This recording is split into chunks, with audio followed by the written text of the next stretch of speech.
Hello. Um, it is December 19th, 2025, and I have some coffee from Roasted, and I also have fuzzy socks on and this big sweater. And I'm going to talk to you about some of my favorite albums from 2025. Um, if you are familiar with me, that means you're probably a family member or a friend or just an Instagram follower. And if you are one of those things, you probably have seen me upload my year-end album of the year lists every year on my Instagram stories since 2021. And I have stopped doing that this year because I'm making a video instead. It's the middle of the decade, and I figure that doing a video like this is probably a more authentic expression of myself than just posting the text on the screen. And also, it's a creative opportunity. I have never made a video before, aside from the odd TikTok rant. So this video probably looks and sounds like shit, but don't worry about it. It's going to be fine. So without further ado, let's get into the 2025 of it all with my favorite albums of the year. 2025 was an amazing year for music, in my opinion, as it always is, despite the horrors of the streaming age and Daniel Ek investing a bunch of money into AI defense contractors and whatnot.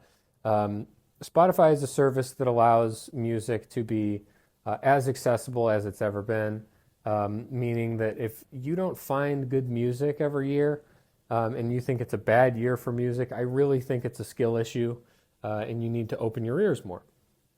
And as I brought up, find some way to support artists rather than the horrific streaming service model. I don't know about profit margins or anything like that, but buy records, buy merch, buy concert tickets. It's probably better than just being someone on Spotify. But talking about me a little, I'm someone who tries to enjoy every single genre of music. If it's good and I can sense that it has artistic integrity, which I would define as like, if I can feel an artist having fun, or if I can feel an artist making the music just for them and nobody else, I'm going to tend to like that music more than other music that feels curated for someone else or wasn't fun to make. But if you ask my friends, I think that a lot of them would say that I'm into singer-songwriter music and folky stuff, but I try to listen to everything. It's probably the stuff I do gravitate towards most. I like interesting characters who write music. Yeah, I mean, enough with like how I would describe myself. I'll just let the list speak for itself. So the format of this video, I will be talking about 3 honorable mentions and 10 albums. These are the albums that did not make the top 10 that I still listen to. I listened to like 30 albums this year and thought a lot of them were great. But these are all the ones that I'm not going to put on the top 10 list. But I am going to talk about 3 of them, starting with Luminescent Creatures by Ichiko Aoba. This is a really beautiful album. If you like sparkly, wintry, Japanese singer-songwriter folk music, you probably already know about Ichiko Aoba, to be honest, but I've never listened to her before. I know a lot of people like her 2020 album, where she's swimming on the album cover. But this album, Luminescent Creatures, I didn't really listen to it enough for it to make the top 10, but for the first Ichiko Aoba album that I've ever listened to, I am going to remember this one fondly, and I'm definitely going to go back to it at some point. Second honorable mention is New Threats from the Soul by Ryan Davis and the Roadhouse Band. This is a strange progressive country album. It has a lot of personality and wit. I remember a lot of funny lines on this one. All of the songs are like 6 minutes long for some reason. But if you want like a snappier cut, go listen to Better If You Make Me. I found that one really catchy and really funny as well. But I think that, the reason why this album didn't make the top 10 is because it's maybe a little meandery sometimes. But I listen to it a lot, and I would recommend it. And then the final honorable mention is Live, Laugh, Love by Earl Sweatshirt. Shout out to Earl. I fucking love Earl Sweatshirt. I think that he's one of the most unique rappers alive. He doesn't really give a fuck if he's on beat. He's going to spit his extremely unique, nonchalant poetry at you over hypnotic, sometimes drumless beats. I really, really love that style, and this album is just a lot more of that. Except this time, it sounds like Earl's happy, which is kind of a change if you've listened to Earl before.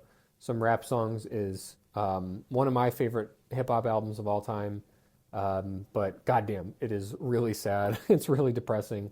But you listen to it because time progresses and Earl has worked through it, I think, and he has a son now or a daughter. I'm not sure. I know he's got a kid, and this album got released, kind of similar to when his kid got released. But the only reason this one didn't make it higher or into the top 10 is because I didn't listen to it enough. That's kind of the reason why a lot of records that I find have a lot of potential don't make it higher. I just need to spend more time with it. Don't consume your art like consumable. Spend a lot of time with it and grow with the albums that you listen to. Now it's time for the list proper, starting with our number 10 entry, which is Magic Alive by McKinley Dixon. McKinley Dixon is one of my favorite rappers lately. And frankly, I think that this album is going to be a lot higher on a lot of other year-end lists that people make. And I listened to this album a lot this year, but not nearly enough. I discovered McKinley Dixon as a feature on a song called Spiritual Level of Gang Shit by the band Soul Glow off their 2022 album Diaspora Problems. I checked out the rest of his discography after that. He has an album called For My Mama and All Who Look Like Her, I think it's called, which I quite liked. And then he released an album called Beloved Paradise Jazz in 2023, which was my album of the year for 2023. Spoiler alert. That album is monumental. It's extremely layered. I think that the way that I describe it is when I hear an album that is kind of short but has a ton in it, it's a very vertical album. You're stacking a lot of things tall, but it doesn't, go too far horizontally, if that makes sense. It's a very vertical album. I don't know. But that album is just kind of a masterpiece. It is extremely good, extremely jazzy, pretty sweet instrumentals with some conscious hip hop lyrics over it. And Magic Alive is kind of like a sequel to that album. I've heard McKinley talk about his art in interviews before, and he kind of treats it like another entry, like a chronological entry into his musical world. It's like seasons of a television show.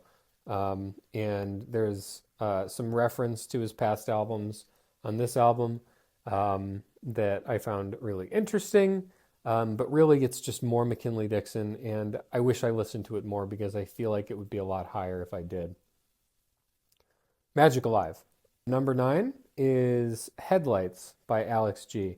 Yes, this is the obligatory Alex G entry. If you know me, you know that I really like Alex G. He's one of my favorite artists, period, for the exact reasons that I brought up earlier. When I say that Alex G's music has a lot of artistic integrity, it sounds like he's having a lot of fun, and it sounds like he's only making this music for himself. I really mean it. I think that he is one of the artists that embody all of those ideas the most. And I think that you hear it a lot on this album, Headlights. It's a lot of different types of songs, which is pretty typical for an Alex G album. You have a lot of pop songs, pop rock songs that are kind of, I don't know, they all do feel quite distinct. I don't know how to really describe it, but um, Alex G has this thing where I think he's really good at finding an instrument that he likes, and then he likes to, I'm gonna sneeze. He has an instrument that he likes, and then he just writes a riff with that instrument that's really solid, and then builds the entire song around that. And he's done that with Afterlife here, which has like one of the best mandolin. I mean, like, what other songs have mandolin riffs? Just an iconic, amazing mandolin riff that is always just jangling in my head and has been throughout this entire year. And then on June Guitar, which is another one of the singles on this album, he does a similar thing with the accordion, which is dope. When I saw him live this year at the Agora in Cleveland, when he was playing June Guitar, I was missing that accordion. They didn't have the accordion live through the first time that it comes in that song, and then the second time around, the band is playing, and then Alex stops and he walks across the stage, and then he picks up his accordion and he comes in with the accordion, and it fucking ruled. It was so good. Shout out to Alex G. Great album. There were a couple low points on it, which is why it doesn't go higher for me, but really enjoyed the album most of the time. Number 8 is Late Great by Laura Stevenson. Laura Stevenson is an artist that I have not heard of, or I had not heard of before this year. Hello, Chester. But I learned about Laura Stevenson from the king of pop punk, Jeff Rosenstock, who was Laura's bandmate in his band Bomb the Music Industry. And Jeff promoted Laura's album on his Instagram story one day. So I decided to go listen to it because Jeff is my dad and I'm a good son. I also saw him live, which was great. So from the first song of this album, it's called Number One, is the first song of this album. I was just absolutely in the entire time. It's this big, epic, sad rock song, rock ballad about loss, very typical stuff, very like 90s alternative rock front woman type vocals. Laura can really wail. I think that this album is probably a breakup album, but the lyrics are really timeless. Chester, you can't come up. Okay, fine. Now I can't see my script, and now you're on the mic. Buddy. Okay, now he's down. Anyway, I really just remember this album being undefeated all the way through, and I enjoyed it a lot. Listen to that first song, though. That's the best one. Huge. Then number 7 is Live at Revolution Hall by Adrianne Lenker, the GOAT. Adrianne Lenker is one of my favorite artists alive. I can cry just thinking about some of her songs sometimes. She's another artist who physically cannot stop making really authentic art and writing songs that are just 100% her at all times. She's a genius. I really love Adrianne Lenker. I loved just about everything that she's done, with the exception of that Big Thief album from this year, which I did not care for. Sorry, Big Thief. But many devoted fans of mine are likely thinking, Colin, this is a live album, you dipshit. Why is a live album on your year-end list? That's not new, you big ass. I don't actually care. Okay? This album is new to me. This album has gotten me to rethink what the hell a live album should strive to be and can be. This is over 2 hours of material from Adrianne Lenker. I don't think any of it is new. But from the jump, we're getting songs that are just kind of like, or tracks rather. We're getting tracks of like venue sounds from like before the show, like The Doors. There's this part where whoever's recording the audio for this asks for a message for Adrianne. from all the fans, and everyone kind of gives their message. It's very very interesting. There's a lot of inside jokes on this album. There's this part where Adrian asks everybody to whistle for some reason, and it sounds insane. There's this part during Indiana where this guy just keeps sneezing, like literally, like he just can't stop sneezing throughout the entire song of Indiana. He's just still sneezing the whole time. It's just like, like just like over and over and over again. And she left it on the album because she thought it was funny. And I think that basically why I love this album so much is because it feels like an authentic concert going experience with Adrianne Lenker. It's not like she's just hitting you with the set list and just making that the album. It's 2 hours long, and there's a lot of time that she spends kind of building these organic moments into the listening experience. And I just want to tell you about one of those times. So in the track list, there's a song called Happy Birthday, Alice, where you find out that it is Alice's birthday, who is one of the touring musicians that Adrian has brought along, and someone who Adrian loves playing with very much, according to her. And later in the album, someone in the crowd screams out and says, "It's my birthday." And Adrian hears this and immediately goes, "Oh, it's also Alice's birthday. Maybe we should all play Happy Birthday for anyone whose birthday it is." And the band just belts out like the most beautiful rendition of Happy Birthday I've ever heard in my entire life. And it's just like it was like so authentic. It just brought tears to my eyes.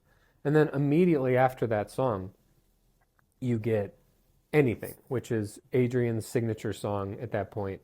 And it's just very crowd assisted. The whole crowd is singing the song like Adrian asks, and it's the best version of that song. This album's going to be a staple on road trips for years to come. Number 6 is Phonetics On and On by Horse Girl. This is a new artist named Horse Girl. I'd never heard of them before this year, although I had heard of Feeble Little Horse. And I also did find out that there's another Horse Girl that I also don't know. But I did leave the year listening to one of the Horse Girls, which is this band, which is 3 ladies from Chicago, Illinois, who dropped an album on Valentine's Day this year. And it's a heater. I really like this album. I don't know what else to say about it. It's kind of a straightforward, slick, mellow indie rock album with a lot of personality, a lot of deep-voiced female vocals on this thing. Deep-voiced female vocals that sound slightly British for some reason.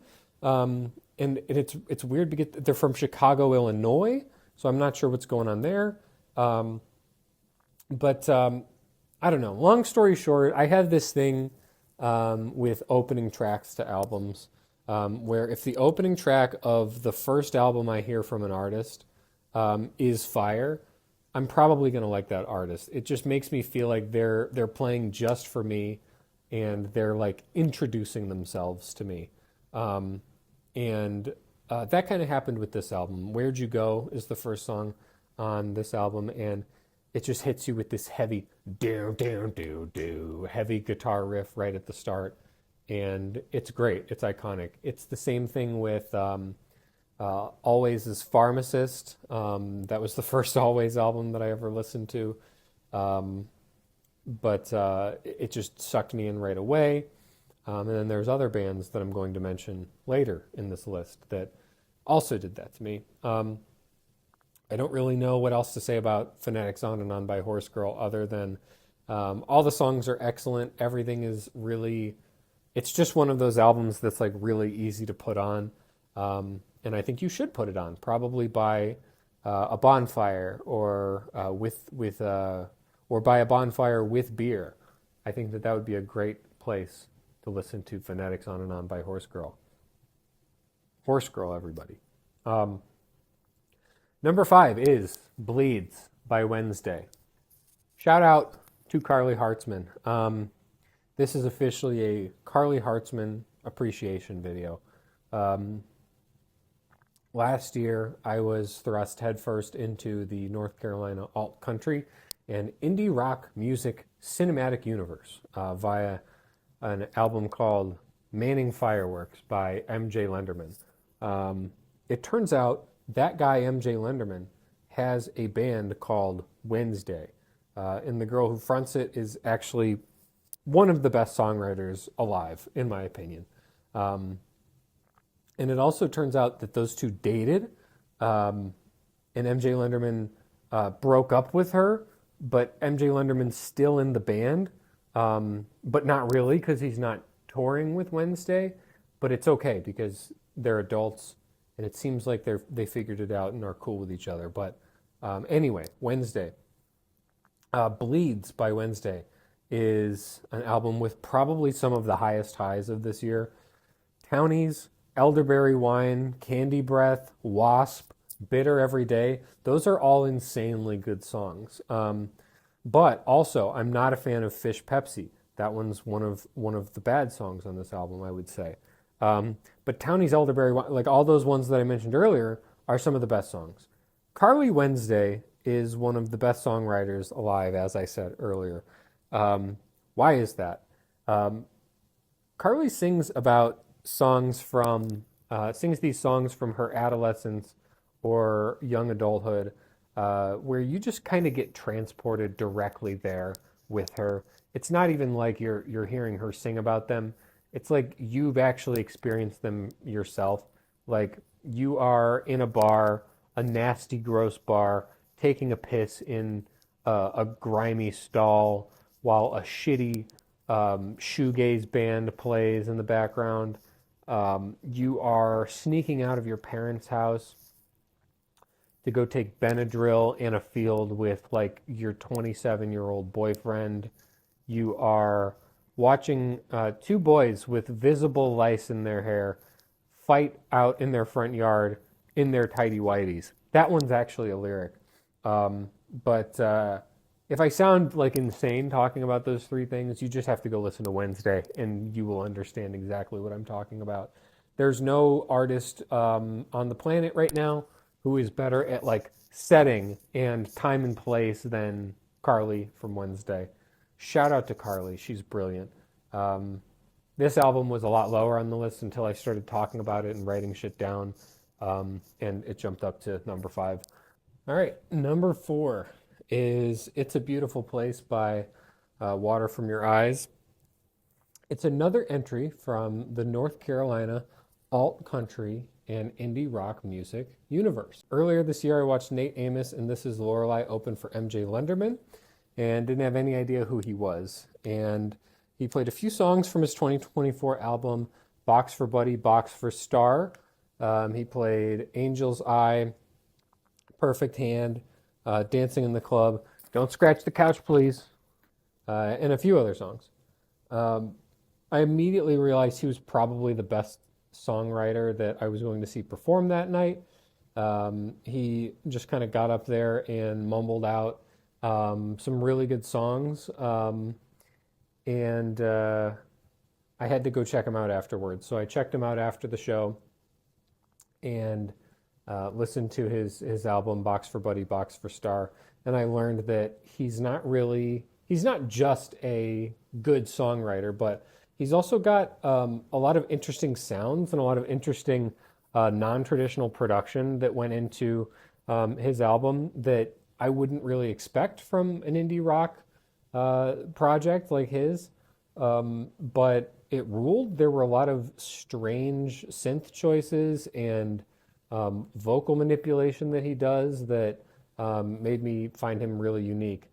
Nate Amos is just one half from Water From Your Eyes, the other half being Rachel Brown, who is one of the most interesting new people that I've discovered this year. Sometimes she's singing Don't Give a Fuck spoken word verses. Sometimes she's singing Don't Give a Fuck angelic double-tracked choruses. Sometimes she's doing fashion modeling for like some weird brand on Instagram. Sometimes she's interviewing David Byrne and asking him about the accompanying dance to Soulja Boy's 2007 debut single, Crank That. Have you heard like Soldier Boy like Crank That? Crank? Crank That? Crank That. Is that a dance? Yeah. For some reason. Why are you doing that to David Byrne? He doesn't know what that is, Rachel Brown. Anyway, they combine forces to just kind of create one of the most unique, like, genre-less albums that I have heard this year. It's really fiery, loud, heavily distorted guitars, mixed with a lot of glitchy production, and really beautiful vocals from Rachel, or not give a fuck vocals, depending on whatever mood she's in. But you just kind of have to listen to it. I can't really describe it very well because it's so unique. It's like 29 minutes and then you're out. It's a really great record. Number 3 is Revenge Seekers by Jane Remover. So typically when I go through a year of music, I need at least one ass beater in my rotation. I would describe an ass beater as something with a lot of guitars, with a lot of screaming, usually from a man or a woman, and also a yearning to lift weights or break something. In 2022, Soul Glow, Diaspora Problems was my ass beater. Last year, Knocked Loose was my ass beater. And this year, it probably would have been the Deaf Heaven album, but I just did not listen to it enough and am eventually going to get around to it. But this year's ass beater turned out to be Jane Remover because Jane Remover made a Rage album. And it doesn't have guitars. It has a couple guitars, but not a ton. It definitely has some screaming, not a ton of screaming, but some here and there. And if I tried to lift weights to this album, I would probably laugh too much because some of the decisions that Jane Remover makes on this album are just fucking ridiculous. There's a lot of strange sounds that I recognize from my childhood, such as Palkia's cry from Pokemon, Kafka's weird laugh, evil laugh from Final Fantasy VI, and was the same laugh that they used in that 2011 Sonic EXE horror video that scared everybody. I didn't find Jane Remover's last album as interesting as this one. I just found her last album a little bit boring and it didn't really grab me. But she just kind of dragged me kicking and screaming into her new album with her single Psycho Boost featuring Danny Brown, which is just a song that I have never heard anything like before. It's just out of its mind, batshit insane production, with rapping from both Jane Remover and Danny Brown. Danny Brown gets 2 verses on that song, which is really great. He always kills whenever he's on a song, and he's on a lot of songs. But Jane Remover made a Rage album. The sole reason that she is rapping on this album, as opposed to singing like she had on her previous albums, is probably because she wanted to rap and she thought it sounded fun, so she gave it a try. I would recommend listening to it if you've ever liked anything that Sophie has ever done. Or you just tend to like really glitchy sounding shit. Jane Remover, Revenge Seekers. Number 2 is Let God Sort 'Em Out by Clips. So out of all of the albums on this list, Let God Sort 'Em Out is the one album that my fucking dad likes for some reason. My dad and I were on a road trip this year, and eventually he wanted me to play some of my music, so I played him some Geese, I played him some Adrian Lenker, I played him some Wednesday, and he disliked all of it. And then as a last-ditch effort, I don't know, it wasn't really an effort because I was just like, fuck it, this man doesn't like anything. I'm just going to put on Clips. And I put on Clips, and he said, this has a great beat, and he really ended up liking it. And when he said it's got a great beat, I don't think he really realized that he was complimenting all of the insane beats that Pharrell Williams contributes on this album. These are some of the best beats of the decade so far, and there are 2 just amazing rappers rapping over them. It's just a perfect rap album, really. the first 6 or 7 songs just like can't be improved upon whatsoever. Pusha T will come in and drop like the most evil, angriest, like pettiest verse you have ever heard in your life, and then somehow Malice will come after the chorus and deliver one that's like even grimier. And there's just so many like funny quotable lines from this, really good one-liners. They have so much chemistry on this album, and I get the sense that it's probably because they narrowly avoided persecution together. But that's besides the point. The Clipse album, one of the best albums of the year, probably the best hip hop album of the decade. I would see this being number one on a lot of people's lists. And I really can't talk about it anymore. It's kind of hard to discuss, just because of how good it is. But I will say, though, a few months after introducing my dad to Clipse, I found out that he was still listening to the album. I saw it on his phone one time, and we were sitting in the living room talking about music, and he was just like, what is that one song that they do? It's just like, and he's like putting his phone up to his ear and like playing through each of the songs. He's like, no, that's not it. Like he's trying to figure out what song he's talking about, and then he just goes like, I think it goes like, I've topped all these lists. Where's my prize at? And I was just like, that would be POV, featuring Tyler, the Creator, off of the Clipse album, Dad. There you go. For number one, drum roll, please. It is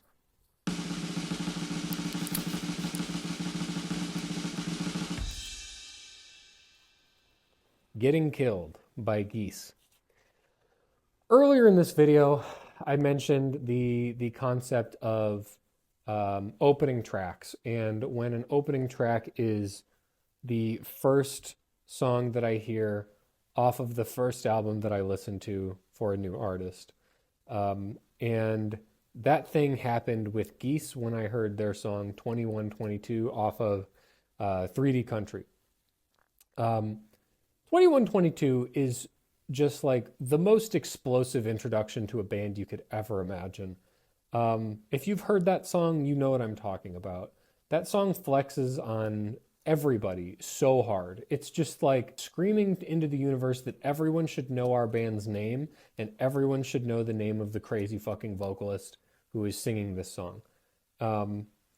The last 30 seconds of 2122 by Geese, the vocalist enters after this big instrumental breakdown. He just enters the song again and shouts like one last refrain, and he just keeps repeating it. And as he goes on throughout those 30 seconds, he's getting more manic, and it just keeps building and building and building. And then he screams one last time to just like, I don't know, seal it up and just destroy his vocal cords in the process. And I just don't know if a vocalist has ever sounded better or could ever sound better than that. Like, it's so goddamn peak. It's just like one of my favorite memories of music in the past decade.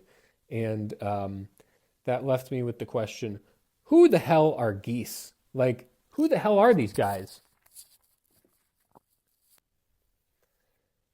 Did you just say that the man singing this song from Geese was 21 when he recorded 2122 and the rest of 3D Country? Are you saying that this man who's 21 years old wrote the song 3D Country, wrote the song I See Myself, wrote the song Cowboy Nudes, like wrote all of these incredible songs that are like way beyond their years, like 21 years old? Are you sure? Did someone else write these songs for him?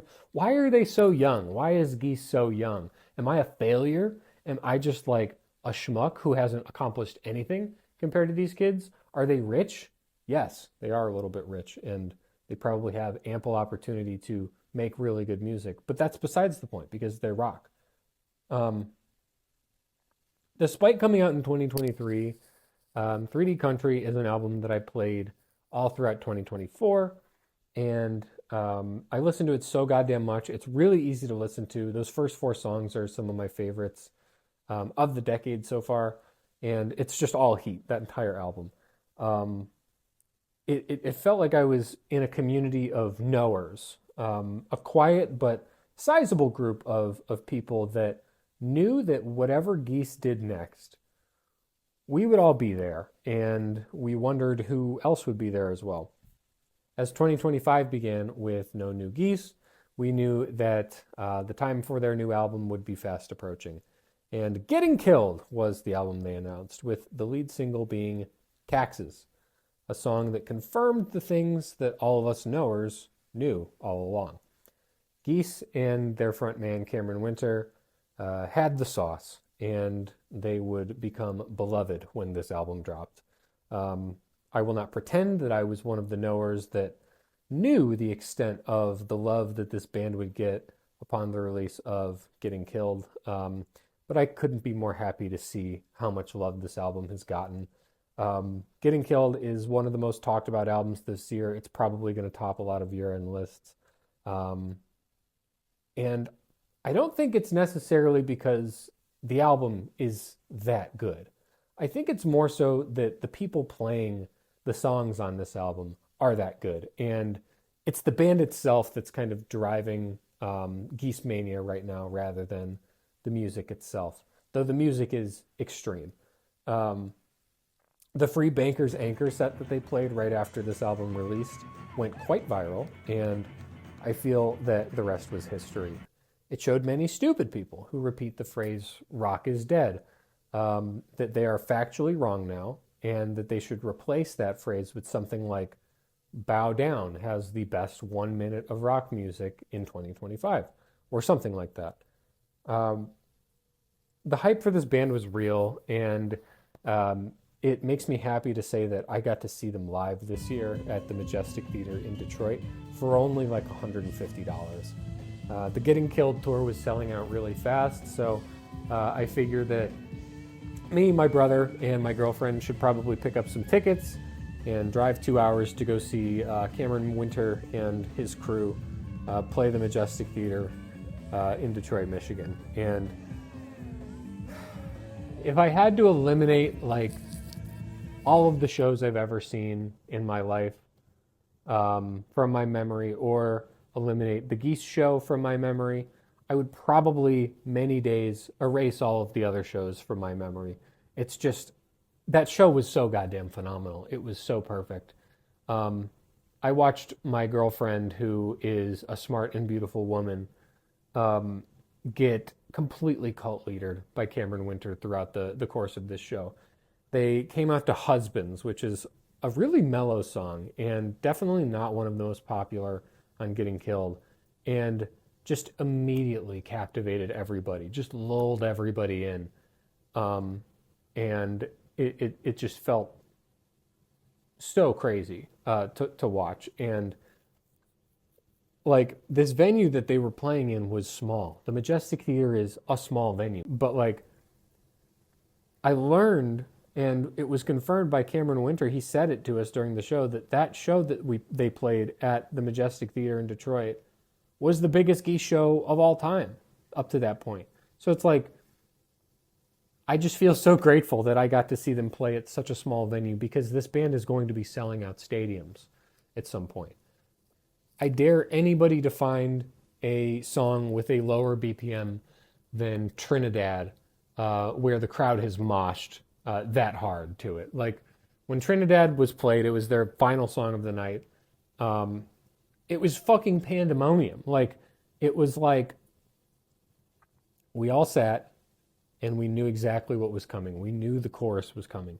There's a bomb in my car is what we're screaming all at the top of our lungs. And it feels like one of those songs that the artist made to just be sick as fuck live. And, you know, maybe that wasn't the whole reason they wrote it, but I've talked about the band that plays this album much more than I've talked about the album that they made on this album of the year list. So I guess I should probably talk about the album a little bit. Getting Killed is a modern rock masterpiece, and I don't think that it's the catchiest album ever either. And 3D Country, by contrast, is very catchy, and that's why it made me so happy to see them do something different. This album isn't about catchy songs. It's about letting this band perform as hard as they want and as hard as they possibly can. It's about showcasing the talent of these musicians. And like what I mean, it's a moments album. It's about listening to Cameron Winters scream, "There's a bomb in my car" for the very first chorus. This album is about letting Dominic rip through some of the coolest bass lines he's ever written. I'm talking about Long Island City, Here I Come, and Bow Down. It's about letting Max fill every second of this album with cacophony, just like pounding drums all the time. Just like he like, I don't know. And back to the live set, it's like he beats the shit out of those drums, man. I don't know. I can't approach this without sounding like a fanboy. But this album is also about letting Emily Green rip through her guitar and play the hardest riff you've ever heard on the title track. I don't know. This probably sucks. Me talking about getting killed. I've tried to record this so many times. You'll probably notice that this part has a lot of cuts as I'm talking about my favorite album of the year. And it's just because I don't, I can't really analyze this album. I just am so amazed by it. And I'm left with a feeling of yearning for more Geese. So whenever they come out with that follow-up, I will be there. And so will all of the other knowers that hopefully everybody is now. Mr. Shit.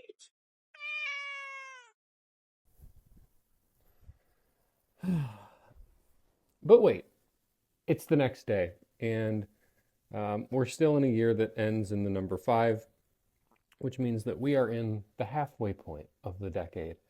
And I think that since this is my first video talking about my favorite albums of the year, it would also be a good idea to go back and recap all of my other favorite albums of the year. And I won't go into the lists there much detail. I'm not going to do like the full top 10 breakdown like I did, but I'll probably riff on the top 2 or 3 albums from each of those years.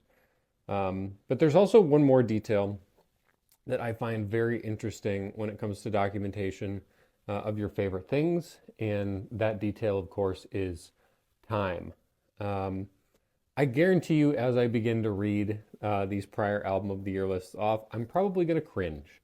And I'm going to think to myself, why did you rank that album so high, you asshole?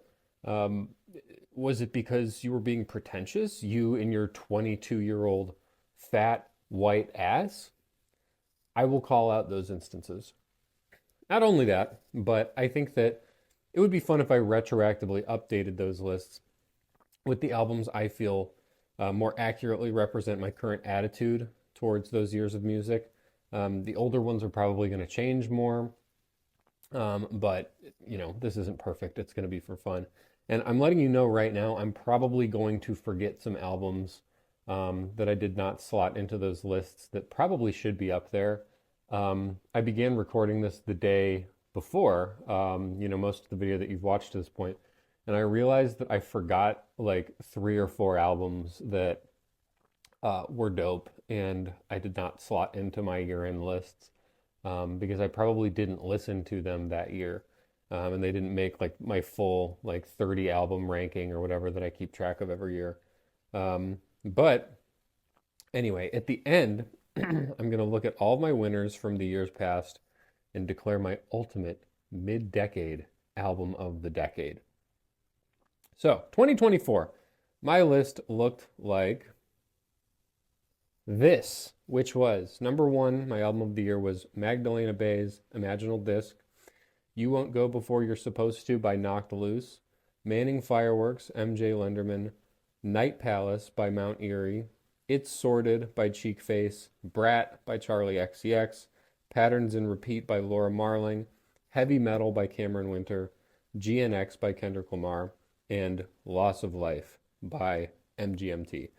I think that's a pretty good list only because it's a year old and I probably don't think too differently about it. But there are some major changes that I would make to this list, and it would look like this. Um, so, interesting changes here. The only entry to leave the list was Loss of Life by MGMT, I believe, which was a great album, but just got played a lot less as time passed. Conversely, two albums have entered the list, which is Charm by Clairo, which went up in replay value a ton. I think that's Clairo's best. So that enters the top 10. And then Two Star and the Dream Police, up to number 3 from McGee. I love that album. I actually have it. It's back there. I listened to it yesterday, I think. But McGee is absolutely great. He's like one of the best guitar players alive right now. Phenomenal, weird, dreamy guitar pop album that I only listened to this year. So that definitely enters 2024. The ones that dropped off, I think I mentioned, was MGMT and also Manning Fireworks by MJ Lenderman. Probably just barely off the list. I still quite like that album. I just kind of find that there's only a few songs that I go back to, like Wristwatch and Joker Lips. And, you know, those are kind of it. But then, unfortunately, Imaginal Disc by Magdalena Bay has been dethroned by Cameron Winter's absolutely fantastic debut album, Heavy Metal, Roll Geese.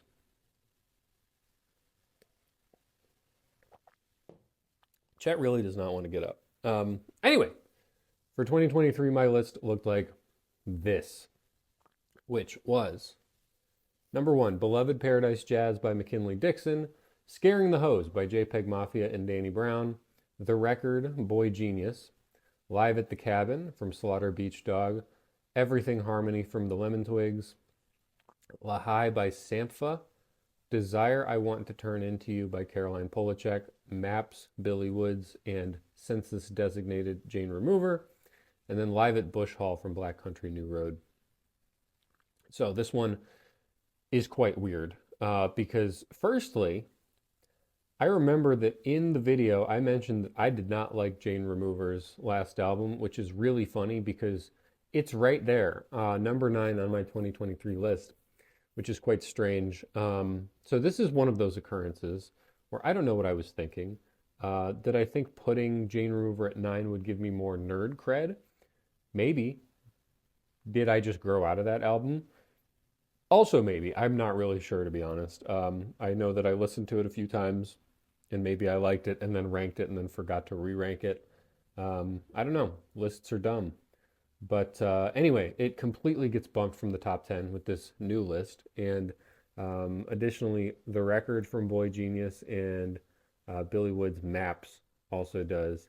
And Black Country New Road gets just barely bumped. I quite like that album. Sorry, Boy Genius. I forgot that album like even existed. I know I have it on vinyl back there somewhere, but I really don't know when I'm ever going to pull that one out. You know, I was kind of just like maybe wrapped up in Boy Genius mania. But I really do not listen to that one anymore, which is unfortunate because I like all three of those girls.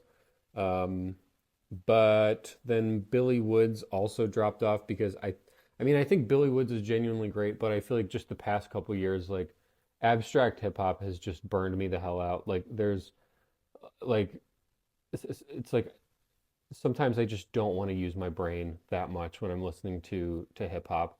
Billy Woods has phenomenal lyrics. He's, you know, the best abstract hip hop artist by far. He's writing about insane shit, amazing storyteller. But I really don't remember Maps by Billy Woods that well. And Danny Brown's Caranta enters the fray actually after growing on me a decent bit. And then the other major growers, the ones that joined the list, were Buck Meek's Haunted Mountain, Jeff Rosenstock's Hell Mode, and obviously 3D Country by Geese. All albums that I think are great. Buck Meek's record is so solid. Great guitar, amazing songwriting, a lot of storytelling on that one.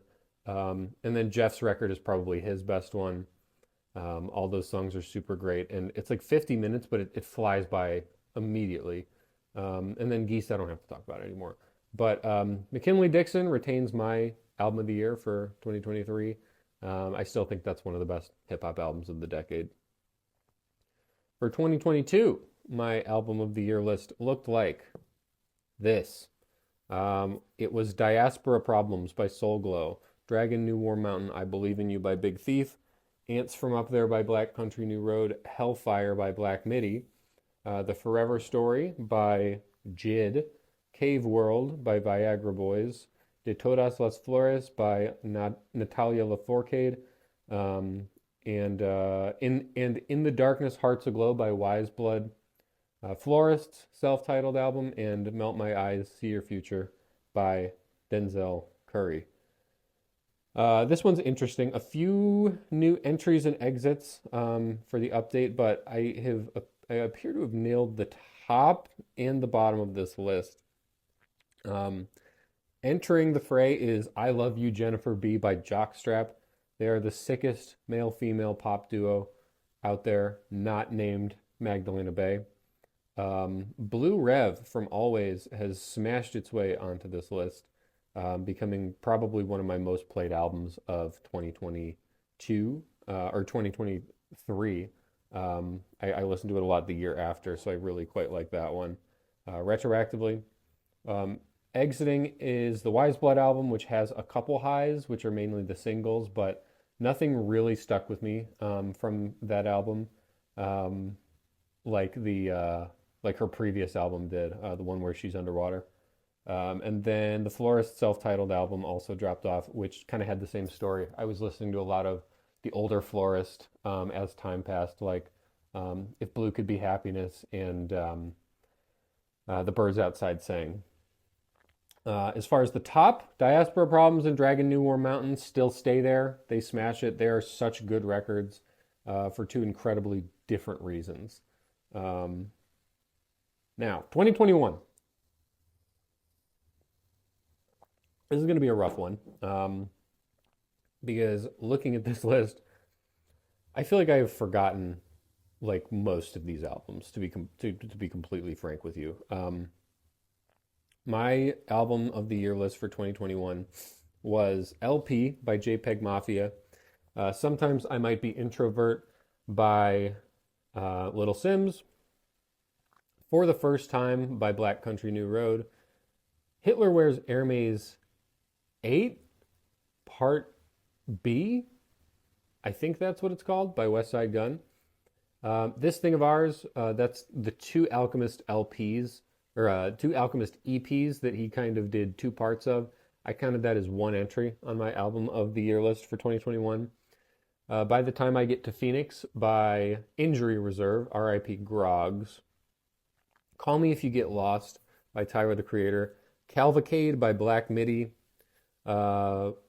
This was, and then The Turning Wheel by Spelling, and then Pray for Haiti by Mach-Hommy. So the only notable jump onto this list is Japanese Breakfast Jubilee. I listened to that way more as the years went on. But the only drop off was Mach-Hommy's Pray for Haiti.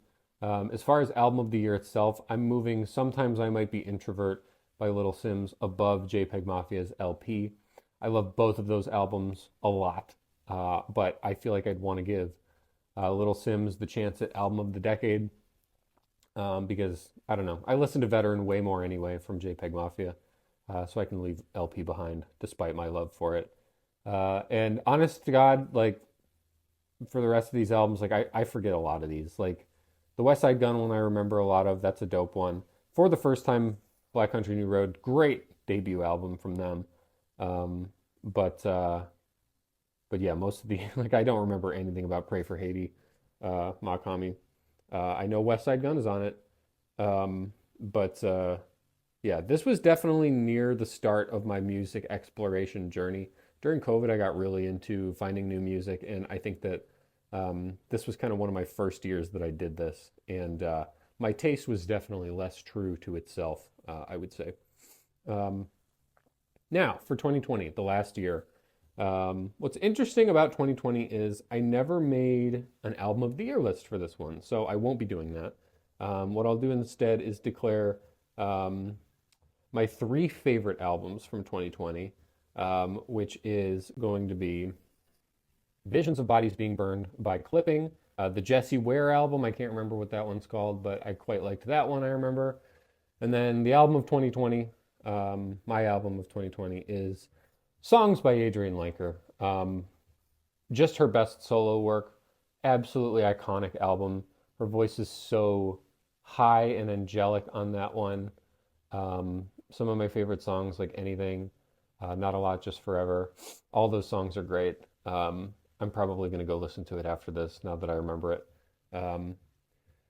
But when we're looking at all five of the albums that I have declared my album of the year for the 5 years of this decade that I'm going to put above me, we have to declare one. And my favorite album of the decade is, drum roll again, Heavy Metal by Cameron Winter. So it's time for the true reveal of this video. The reveal is that I'm a sick freak. I have been poisoned. I am a man who cuffs his jeans. I sometimes drink matcha. But most of all, I'm a heavy metal man. As I listened to Geese's 3D Country heavily in 2024, I wondered when new Geese would come out, like I mentioned. I was content despite my excitement. 3D Country felt like enough. 2024 was also a phenomenal year for music. I remember the exact day working from home that I listened to Imaginal Disc by Magdalena Bay for the first time, wondering as each song passed if there was a possibility that a bad one would follow. Cry For Me came on and it physically forced my body to dance as I walked through my house. It's just such a phenomenal song. It's probably my song of the year still from 2024. But I had everything that I needed that year. I had my album of the year. But then as the year began to get colder, as the leaves fell, I began seeing some strange whisperings of a Cameron Winter solo release. What do we mean? Like the guy who's 22? The guy who's doing incredible work with his rock band and has barely started a discography with them is doing solo work already? Are Geese breaking up, is what I thought. December rolled around and so did Heavy Metal by Cameron Winter. The man on the cover looked to be Cameron Winter, but I hadn't seen a ton of him, to be honest. I just know that he looked a lot different, he looked fucked up, and he looked profoundly tired. The cover was really enticing in a creepy Tyler, the Creator, Igor way, which was my album of the last decade. I decided to give Heavy Metal by Cameron Winter a spin during another day of working from home. I remember it being a very gray day outside. And God, I mean, like those first lyrics are so distinct. I will keep breaking cups until my left hand looks wrong, until my miracle drugs write me the miracle song. What does that even mean? Like Brian Jones, I was born to swim. Like, that's so fucking dark. Like Brian Jones, I was born to swim. Why is Cameron Winter 22 writing shit that insane? The album continued and I remember being confused, like very slightly confused, because I didn't like it and I didn't dislike it, but I was determined to keep listening. The first song that I like really understood and was like, this is good, this is really good, was Cancer of the Skull. Those woodwinds, those really sad lyrics, the minimal, weird, broken outro to that song, with that guitar, like I knew at that point the album had the sauce and I had to just keep listening. I'm not going to bore you of the individual stories.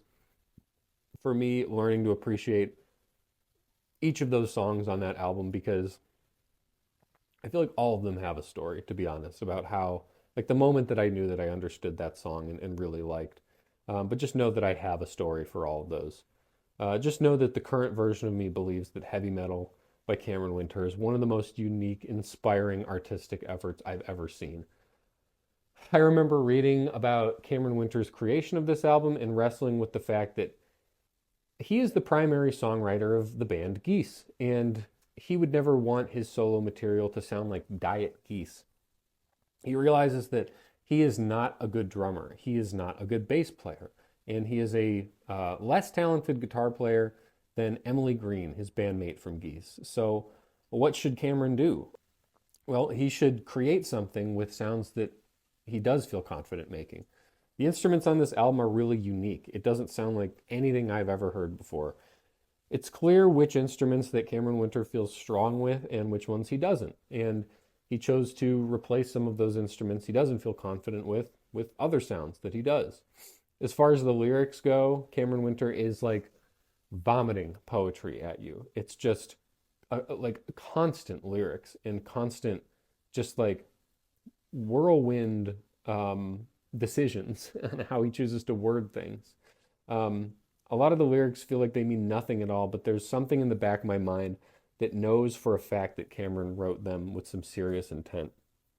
The reason that this album resonates so hard with me is because even after all of those realizations that he had about himself, about his own limitations, about his own talents, he persevered anyway, and he created something that no other person on this planet could make, and that's fucking art. That is art.